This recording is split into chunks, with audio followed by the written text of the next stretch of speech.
Sir, para sa akin po, sir, opinion niyo po yun eh. Pero ang katotohanan po, nasabi ko na po.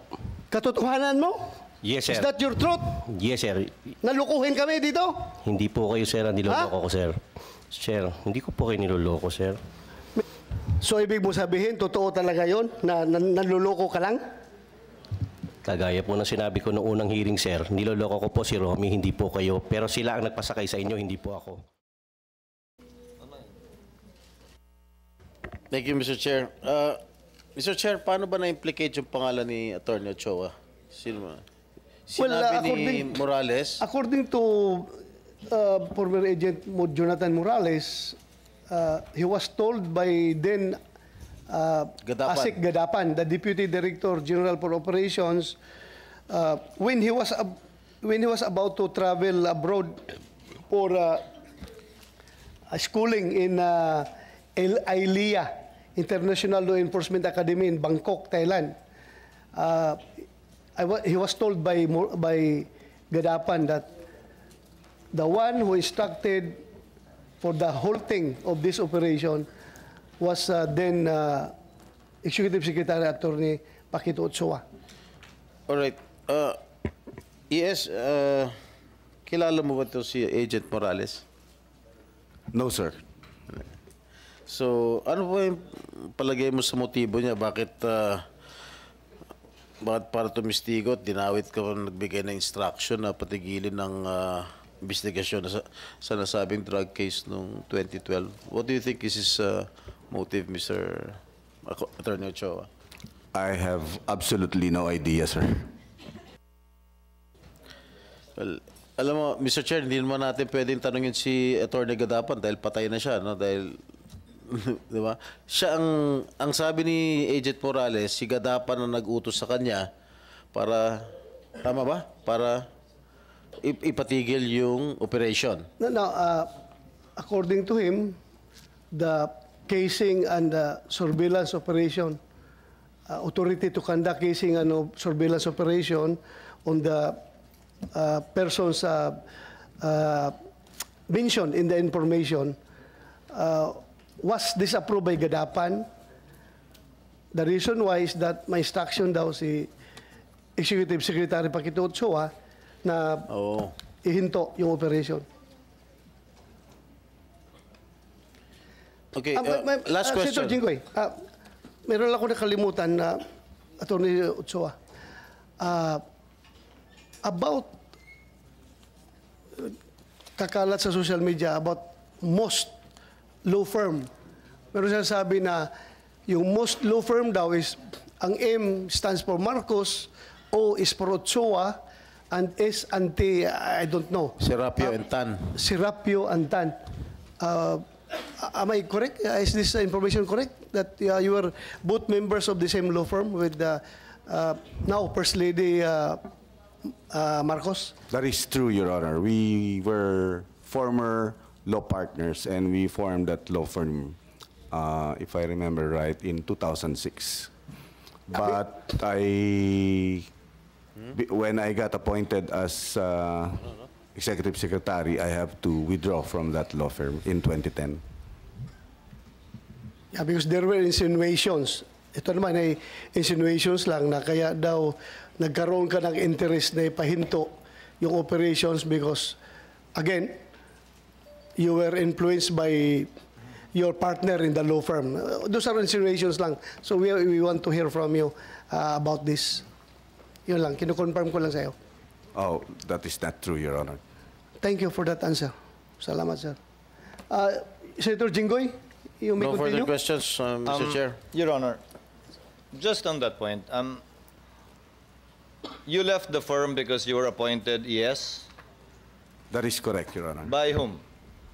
By President Benigno Simeon Aquino III, Your Honor. Who was your immediate superior and, of course, superior? Yes, Your Honor, for 6 years. Serving as the alter ego of the President, you don't do anything without his knowledge or order. Would that be correct? That is correct, Your Honor. Thank you, Your Honor. Miss ko na rin yung kaibigan natin, pero kinoy-noy. Thank you, Your Honor. Unless I don't have any further questions, Mr. Chairman. So thank you. Salamat, Senator Chis. Dito na kay Morales. Morales ka na?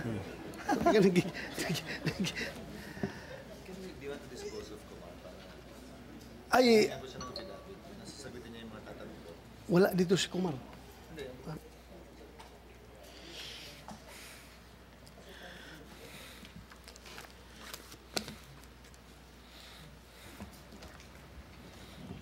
Yung lawyer ni Kumar, nandito?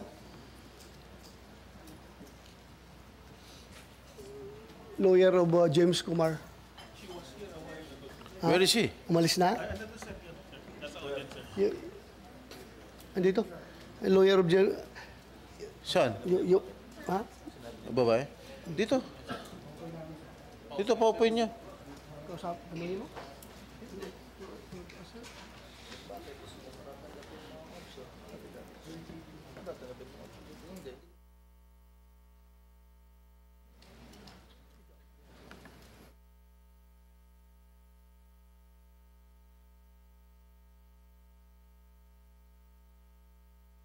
We can ask the lawyer of Mr. Kumar. 1 minute suspension, Senator All right. Ticoy. Iba.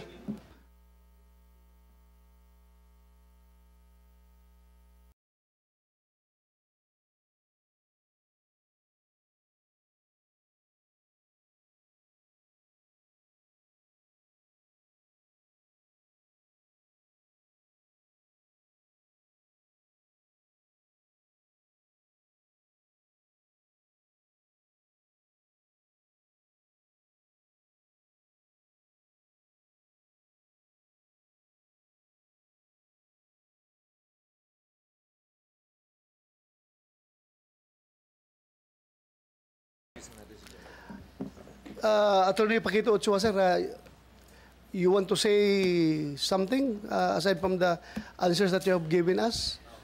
No more? No more, Your Honor. So I understand you want to be excused earlier. That is correct, Your Honor. Okay. If that is allowed. So if said that. no more questions coming from my colleagues, thank you, your excuse, sir. Let him Thank you, Your Honor. recover from his COVID. Ha? Nag-handshake na ako sa kanya kanina, ha? Pero, so negative ka na, ha? Negative ka na, sir. Negative na. Okay, thank you. Thank you. Thank you.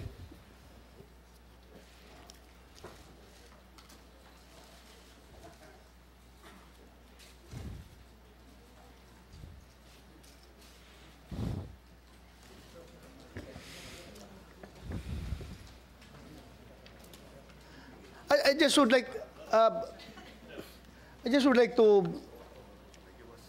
like,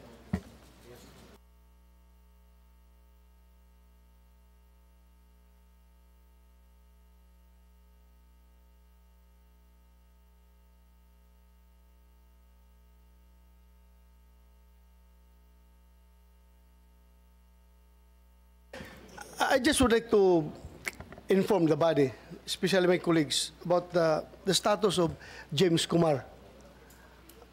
How I wish he is here, but wala siya dito. So, Maybe, Mr. Chair, we can hear from the lawyer of Mr. Kumar about his absence.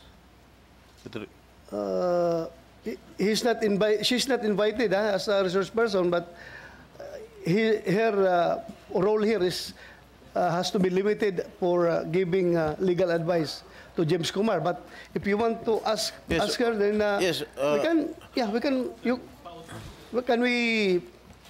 administer? administer the oath. Yeah. Please raise your right hand, ma'am. Do you swear to tell the truth, the whole truth, and nothing but the truth in this investigation, ma'am? Thank you very much, ma'am. Please take your seat. Attorney, if I may, Mr. Chair, what happened to your client? Thank you.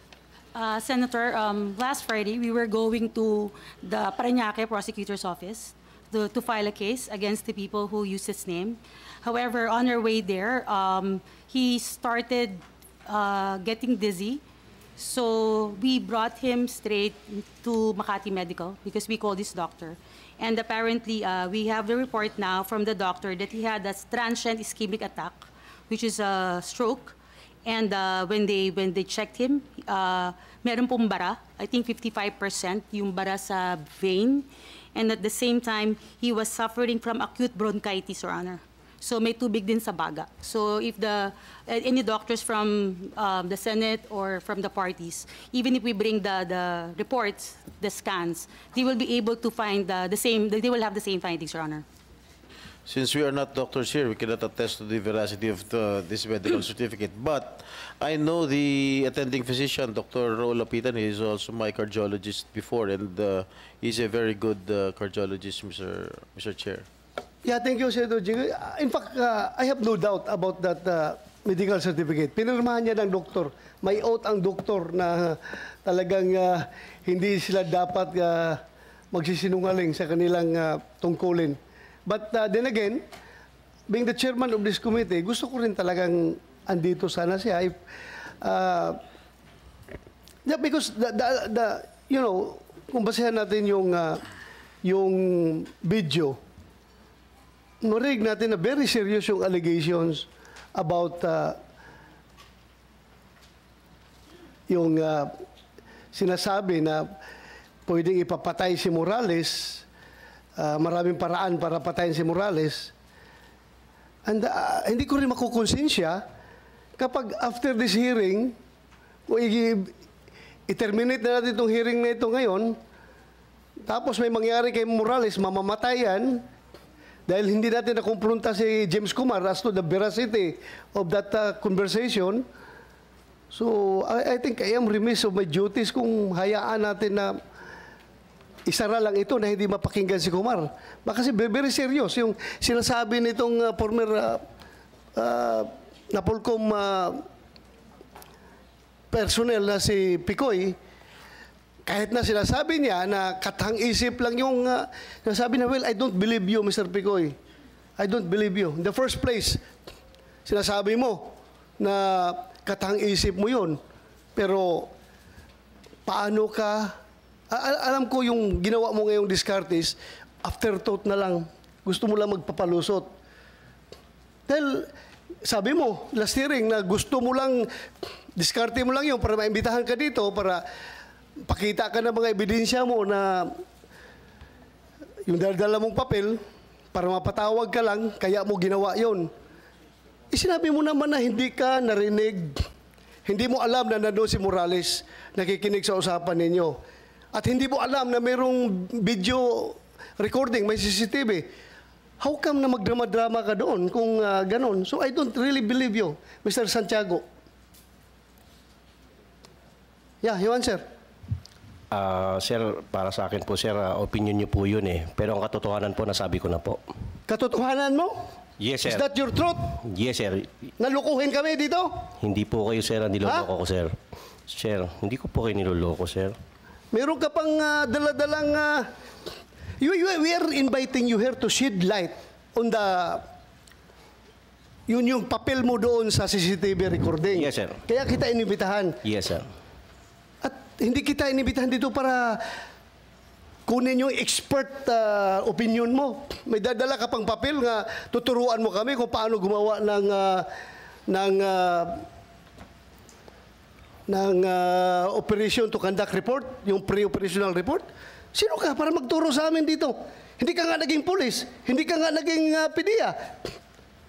Na Polcom employee ka lang, na-dismiss ka pa. So paano ka bigay ng expert opinion sa amin?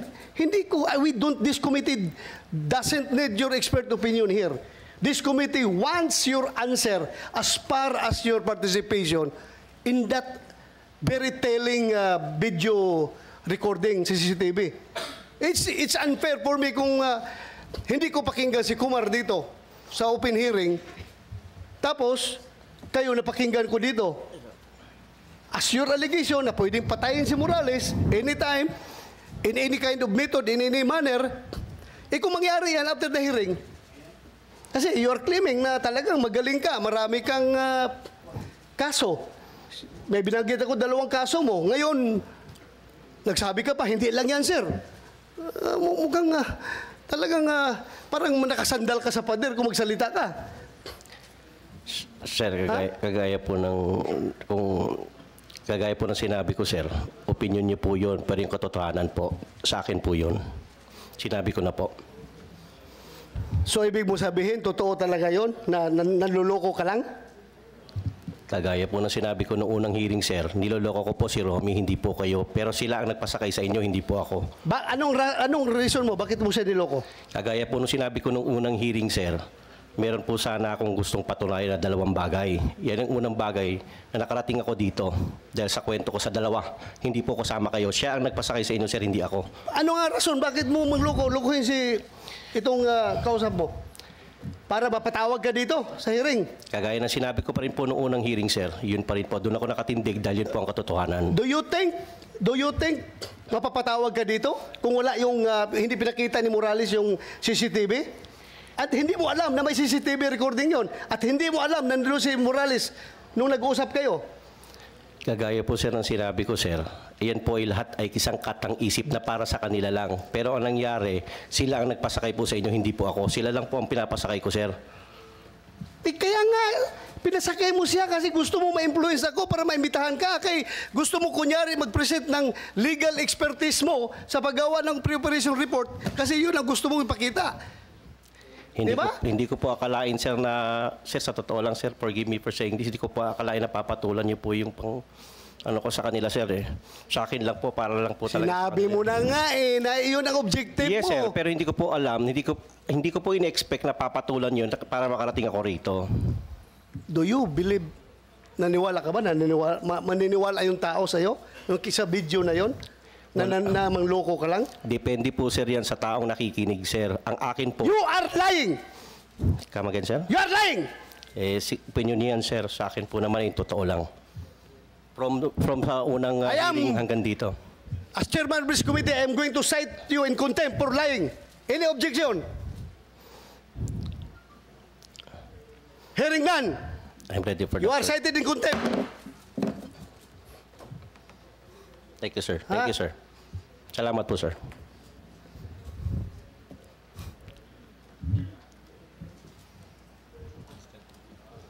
Kumsik, you take custody of this person.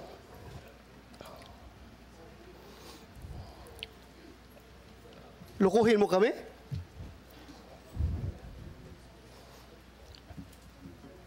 May dala na po akong bag, sir. Kunin mo na yung bag. Ha? 1 minute suspension.